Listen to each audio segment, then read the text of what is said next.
You don't seem to me, based on how I know you and others know you, as somebody who's going to accept this is just the way it is, right? I felt that I had a responsibility to fight for equality. And my father, you know, he always said, well, there's some things that we can't change. And I said, and there's some things that we can change, Dad. And this is one thing that I will fight to the death of me to change it. And once at the airport in Tampa, someone came up who worked there and said, boy, move. And I stepped up. I was a Talking freshman. about your father? And he was telling my father, and I said, just a moment. He is old enough to be your father, and I will not tolerate you disrespecting him. Now, you want to talk to me, then you talk to me, but you leave him out of this equation. And my father was saying, oh, no, just, I said, I can't accept it. And, of course, I spoke up, and the gentleman stepped back. And then I got a flight to Tallahassee, and I came to college, and there it was here as it was in Tampa. And I participated because at home in 11th grade, we went to Woolworths and sat in because we wanted to be able to eat and drink as everybody else. Just couldn't understand why I, as American, was not treated equally. And so I decided to do my part.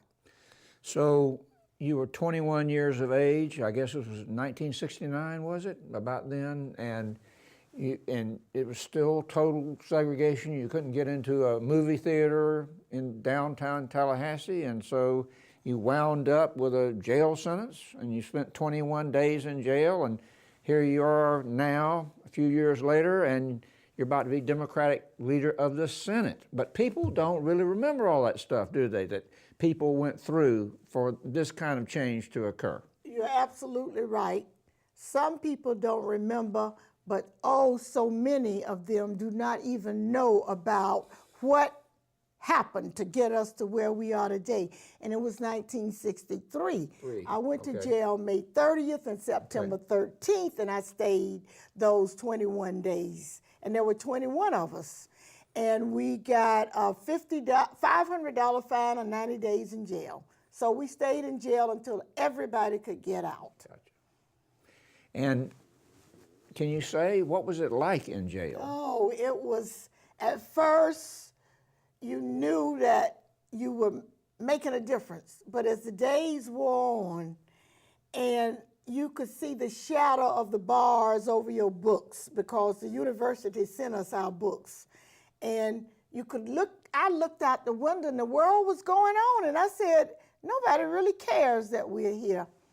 But lo and behold, a group of students from Florida A&M came and they demonstrated in front of the jail, and they too were arrested. And it went on to the Supreme Court. Supreme Court held that you couldn't be charged with trespass on public property.